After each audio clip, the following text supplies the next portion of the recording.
नमस्कार, India bureau के talk show India talk में आपका स्वागत है। मैं हूं प्रियंका सिंह और आप देख रहे हैं इंडिया का पहला online news channel India bureau. और इंडिया ब्यूरो के आज के हमारे स्पेशल टॉक शो में हम आपकी मुलाकात कराने जा रहे हैं एक ऐसी हस्ती से जो किसी परिचय का मोहताज नहीं है। तो आइए मिलते हैं इस फेमस हस्ती से जिन्होंने अपने काम से लोगों का दिल जीतकर लोगों की नज़रों में एक अलग ही पहचान बनाई है। तो आइए मिलते हैं इस फेमस हस्ती से इंडिया ब्यूरो के हमारे टॉक शो इंडिया टॉक में।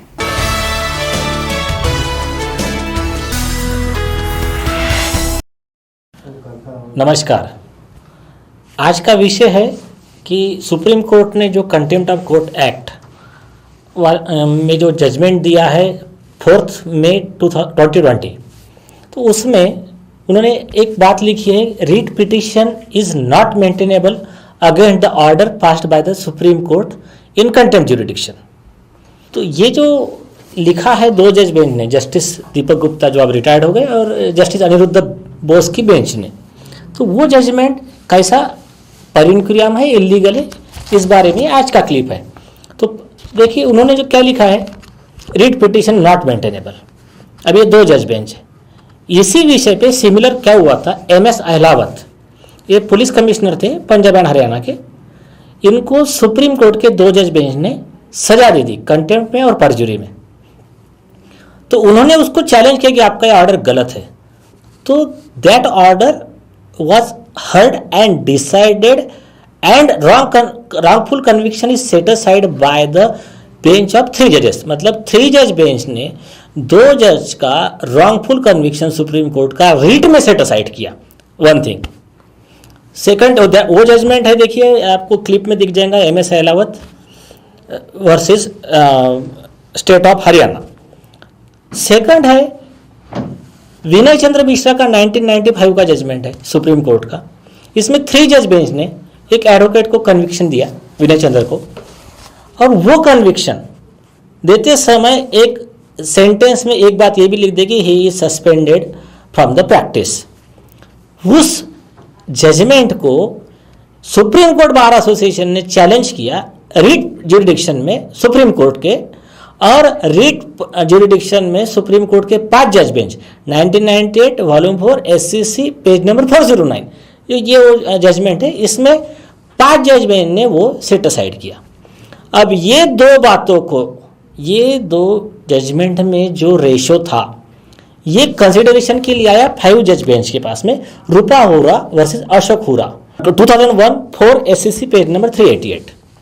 तो ये जजमेंट में ये MS अहलावत का जजमेंट और सुप्रीम कोर्ट बार एसोसिएशन का जजमेंट, इसके अलावा AR अंतुली के जजमेंट में 7 जज बेंच ने अपने ही 5 जज बेंच का जजमेंट सेट असाइड किया रीट ज्यूरिडिक्शन में। तो ये इन सब जजमेंट को कंसीडर करते हुए रूपा हुरा के जजमेंट में सुप्रीम कोर्ट ने कहा कि writ is maintainable and inherent writ jurisdiction under Article 129, 142, 32, Supreme Court can set aside the illegal order passed by the smaller benches of the Supreme Court।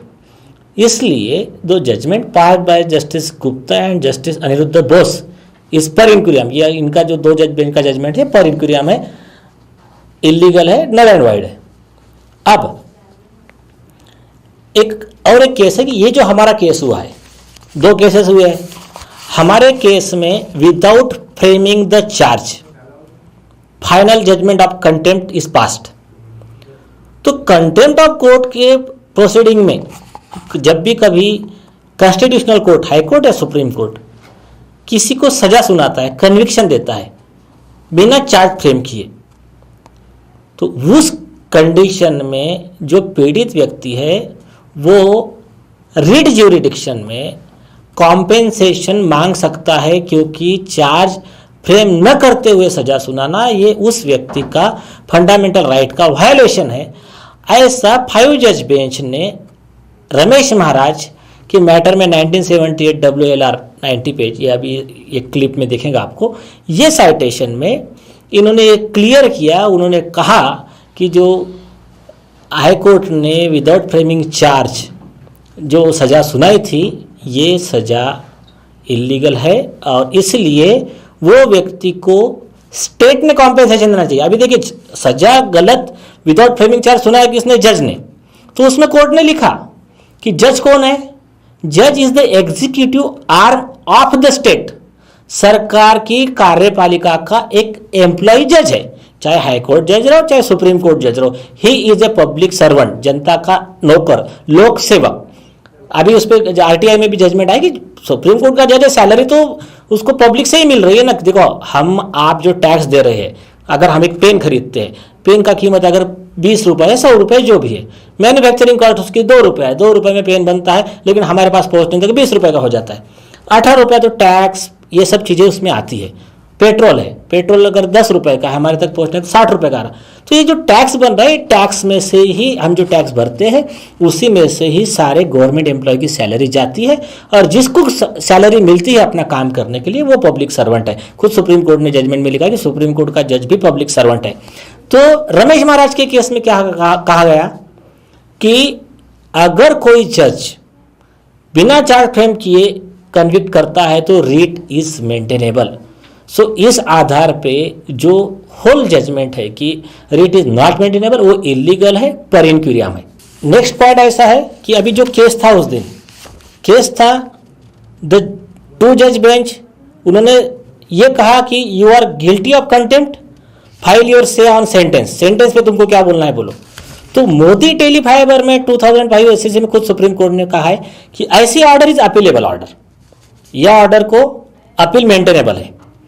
अब यह अपीलेबल ऑर्डर है, हमारा discharge का application reject हुआ, यह appealable order है, framing of charge यह भी अपीलेबल ऑर्डर है, लेकिन कंटेम्प्ट ऑफ कोर्ट एक्ट में अपील का कोई प्रोविजन नहीं है।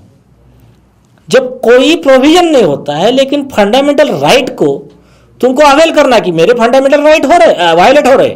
फॉर एग्जाम्पल, अभी एक आधा जस्टिस CS कर्णन जैसा जज है जिसने सुप्रीम कोर्ट के जज को ही सजा सुना दिया, चीफ जस्टिस ऑफ इंडिया को ही सजा सुना दिया। तो ऐसे कंडीशन में गलत ऑर्डर पास करता है कोई जज, तो as a rule Anita Kushwaha में 2016 में 5 जज बेंच ऑफ सुप्रीम कोर्ट ने कहा है, कॉन्स्टिट्यूशन बेंच जिसको संविधान पीठ बोलते हैं, उन्होंने कहा है कि एज ए रूल जो पर्सन के राइट वायलेट हुए उसको एक एडजुडिकेटरी मैकेनिज्म, उसके फंडामेंटल राइट के वायोलेशन का निर्णय देने वाला एक इंडिपेंडेंट ट्रिब्यूनल, जज, कोर्ट, ये देना ये हर देश के हर न्यायपालिका का कर्तव्य है। ऐसा इंटरनेशनल ह्यूमन राइट्स चार्टर में भी लिखा हुआ है और हमारे इंडियन कॉन्स्टिट्यूशन में भी। और अनीता कुशवाहा ने इसको फिर से एक बार कंफर्म किया और कहा कि जब भी कोई एक्ट में कोई प्रोविजन नहीं है लेकिन उसके फंडामेंटल राइट का वायलेशन हुआ है, then he can invoke the writ jurisdiction under article 32 of the constitution. भारतीय संविधान के से आर्टिकल 32 के तहत कोई भी नागरिक जहां कोई भी लॉ में प्रोविजन नहीं है रीट ज्यूरिडिक्शन को इन्वोक कर सकता है। तो इस आधार पे भी द जजमेंट पास्ड बाय 2 जज बेंच इज इलीगल। अब आते हैं हम सान्याल कमेटी की रिपोर्ट पे। संसद में कंटेम्प्ट ऑफ कोर्ट एक्ट 1971 लागू होने के लिए एक सान्याल कमेटी की रिपोर्ट बनाई गई थी। तो जो सान्याल कमेटी बनाई गई थी उसकी जो रिपोर्ट है जिसके बेस पे कानून बना, उसकी चैप्टर 11 पैरा 1 में स्पेसिफिक लिखा है। अभी आप ये देखिए कि उन्होंने कहा कि सारे in every system of law of any civilised state there is always a right of appeal against any sentence of imprisonment. There is no justification whatsoever for making any exception to this universally recognized principle in the case of sentences for contempt. तो show cross committee के report को इन्होंने follow किया और कहा कि सारे civilised society में, सारे डेवलप्ड नेशंस में जिस किसी को सजा होती है उसको एक jurisdiction right of appeal fundamental right है उसका, वो उसको मिलना ही चाहिए और इसमें कंटेम्प्ट का कोर्ट का आदेश कोई एक्सेप्शन नहीं है। तो इस ग्राउंड के आधार पे right to appeal is fundamental right और सिंस राइट अपील का सेक्शन कोई नहीं है इसलिए only remedy is writ under article 32 of the constitution.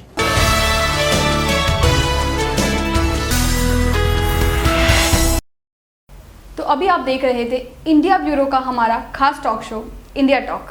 India talk में आप देख रहे थे आज की फेमस हस्ती के साथ एक खास मुलाकात। ऐसे ही फेमस हस्तियों से हम आपकी मुलाकात कराते रहेंगे इंडिया ब्यूरो के हमारे टॉक शो इंडिया टॉक में। तो देखते रहिए इंडिया का पहला online news channel India bureau. और हाँ, please like share and subscribe India bureau, India का पहला ऑनलाइन न्यूज़ चैनल। और ऐसी ही ताज़ा तरीन खबरों और टॉक शो से अपडेट रहने के लिए बेल आइकन दबाना ना भूलें। तब तक के लिए मुझे इजाज़त दीजिए। नमस्कार।